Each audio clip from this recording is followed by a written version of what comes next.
This is it, boys. Let's talk about the Baltimore Ravens coming down to Miami.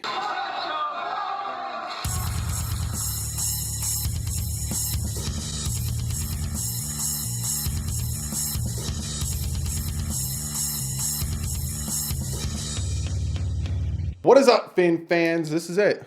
The very first preview for the season.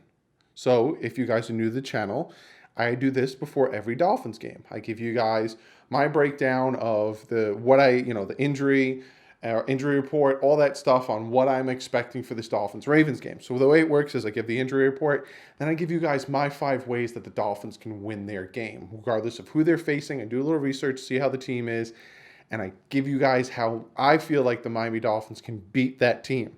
So these are I'm going to give you guys my 5 ways the Dolphins can beat the Ravens. But first, let's jump into this injury report. Now, I don't take the injury report that seriously. If you guys noticed, there was a lot of injuries with this team, especially Raekwon McMillan. He was injured a lot during training camp and preseason. All of a sudden, he's off of the injury report. Kiko Alonso was injured for a good amount of time, and then he was traded, but there was no problems. All of a sudden, Kiko was good to go, good to be traded, all that stuff. So I'll give you guys the injury report. I will also talk about 2 of the moves that happened today, but let's talk about the injury report. So we have cornerback Johnson Bedesmo. I think I got it right. Bedesmo, defensive end Charles Harris, linebacker Trent Harris, guard Danny Isadora, defensive tackle John Jenkins, safety Bobby McCain, and wide receiver Albert Wilson were on the injury report. The only ones that didn't practice fully was linebacker Trent Harris. He didn't practice for Wednesday, Thursday, Friday, and the other ones were limited. Full practice, Charles Harris. Charles Harris, full practice, he's going to play. The other ones were limited Wednesday, Thursday, Friday. I see no problem in any of these guys playing. I honestly think it was a limitation thing. I honestly think it was another thing with Brian Flores' nose. I honestly don't think any of these guys are not going to play except for the linebacker who didn't practice all week. So when it comes to the injury report, again, if you guys remember with the New England Patriots, and again, I'm not comparing us to the New England Patriots or saying we're the New England Patriots, but with the New England Patriots, they at one point had Tom Brady on their injury report like all year, and he constantly played. He was questionable, didn't practice one day. Everyone's like, is Tom Brady all right? Is Tom Brady going to play? And he ended up playing. So with these injury reports, unless they don't practice and unless they're doubtful, I see them playing. And everyone's questionable. I think Bobby McCain will play. I think Albert Wilson will play. I think everyone's going to play.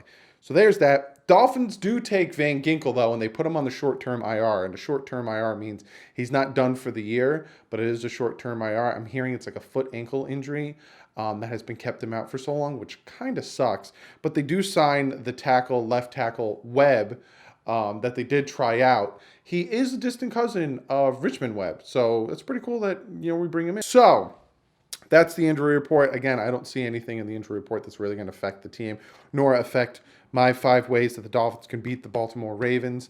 So let's jump right into that. Number one, we've got to contain Lamar Jackson. It just is what it is. If Lamar Jackson starts running all over us, if Lamar Jackson can extend his plays, then we're going to have a hard time, and we're going to have a very long day, and we're probably going to lose the game. That's what happened with the Houston Texans game. With the Houston Texans game, we were constantly in Watson's face. Constantly, but we could never sack him. And then he would run out. He would get plays here and there. Same thing with Josh Allen. We would get pressure. He wasn't that great at throwing, and he would just extend plays and he'd run for long yardage. We have this problem and this tendency of struggling against mobile quarterbacks. And the fact that we're going against another one, but we have a new head coach, I think things will change with that. I honestly do think things will change with that. So we need to contain Lamar Jackson, keep him in the pocket, and make him beat us with his arm. Because I don't think Lamar Jackson can beat us with his arm, especially with this defense and the types of exotic blitzes we're going to throw at him. Again, no one has seen the exotic blitzes or the offense or defensive packages we're going to be playing. So that's another thing to think about, people. Number 2, the second thing we need to do to beat the Baltimore Ravens, we have to run the ball. Now, I know this offensive line is poopy. I understand this offensive line struggled run blocking. There might be different schemes. There might be different zone blocking. Again, we might have different things under our belt that we haven't even seen in preseason that other teams are definitely not prepared for, but we need to be able to run the ball. We need to give our defense enough time to breathe, to not be on the field every 5 seconds with 3 and outs because we throw the ball too much and we try a bubble screen that doesn't work. We try the same exact bubble screen. We need to run the ball. We need to control the time of the game. We need to control the clock, and we need to run the ball. Running the ball opens up play action, which opens up deep passes because then they're trying to focus on one thing and we go to the other. The next thing we need to do, now these are in not any specific order of like importance. They're just in an order because when I was writing down, this is what I was thinking of. No turnovers. Now, I sometimes, if you were with me last year, I said limit the mistakes. I'm bringing that a little bit more severe, and I'm saying no turnovers, no mistakes. We cannot afford to have any more hiccups and put any more pressure on the defense and put any more points on the board for the other team that aren't deserved, if you throw a pick six, your defense didn't stop them. So if the Dolphins lose like 24-17, right, and it's from like 2 pick sixes, you think, well, the Dolphins defense gave up 24 points.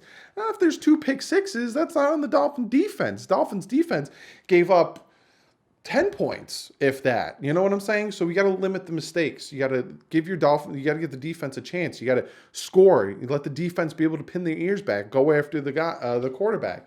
So make them one-dimensional. So limit the mistakes, limit the turnovers, limit the penalties. These are the things we need to do to beat the Baltimore Ravens. Number 4, playmakers need to make plays. It is what it is. If we have, I understand that we got rid of a few of our players, but we still have certain playmakers. Kenyon Drake is a playmaker. He needs to make plays. He needs to not make stupid plays, but he needs to make plays. If Preston Williams wants to be great, make plays. Make the same plays you did against the Bucks where you were making ridiculous catches. Make plays. That was the Falcons game. Jakeem Grant, Albert Wilson, make plays. Offensive line and the defense. Xavier Howard, they throw at you. If they dare to throw at you, make a play, pick 6. Baker, you get the blitz, you got to make the tackle. I noticed he struggled with that in preseason. If you hit the quarterback, you got to wrap him up, bring him down. Make the plays. Playmakers need to make the plays. Rashad Jones, make the plays. So I'm talking about. So if these playmakers make plays, we will win this game. And the last thing that I'm going to say that the Miami Dolphins need to do to beat the Baltimore Ravens, the O-line needs to play decent. And I'm not even saying great. I'm not even saying the O-line needs to be the best thing on turf. The O-line needs to play decent. Not even good, decent. Give Fitzpatrick enough time to throw passes. Give Elaine enough for 10 yards, 5-yard runs to make shorter seconds and thirds. Give time. Pick up the blitzes. The Baltimore Ravens like to blitz. The Baltimore Ravens always have a good defense and always have exotic blitzes and all that stuff. O-line, you need to play decent because we're trying here. Now, no one has seen the Dolphins offense. No one has seen the Dolphins defense. So it's not even like the Baltimore Ravens are game planning for us. But we can game plan for the Baltimore Ravens because they kind of been the same Baltimore Ravens for a while. We watch tape. So those are my 5 things on how to beat the Baltimore Ravens. You guys in my picks video said that it was a tease for me to say you got to wait till now to see who I'm picking. In my prediction video, I picked the Baltimore Ravens to win this game. I did a lot of thinking, and I watched the Thursday night game. I picked the Green Bay Packers were 11 points. They were given 11 points by the Bears because they were playing in Chicago. The Green Bay Packers won that game handily. Trubisky looked like ass. So a lot of people were predicting that the Packers would lose. I wasn't.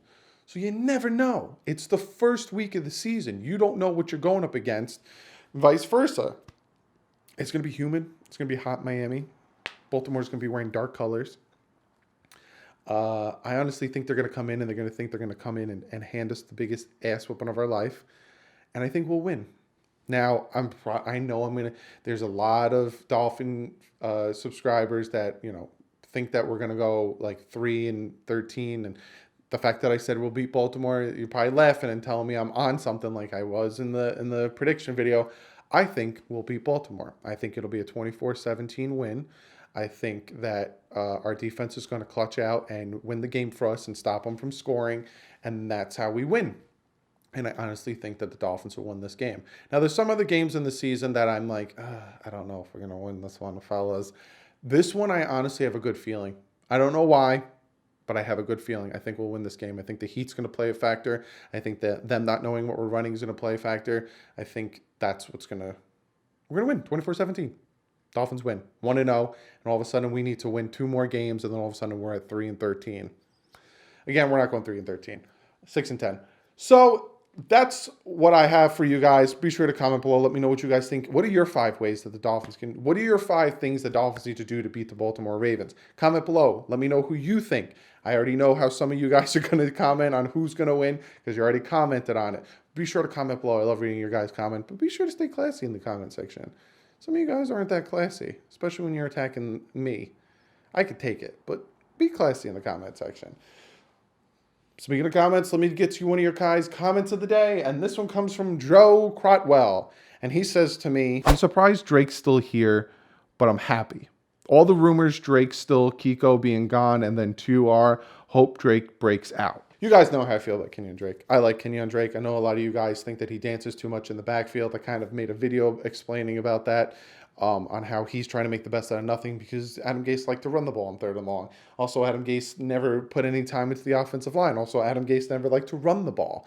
So I already talked about that, but I picked this comment because there was the rumors out there that Kenyon Drake was going to get traded along with Kiko and Stills.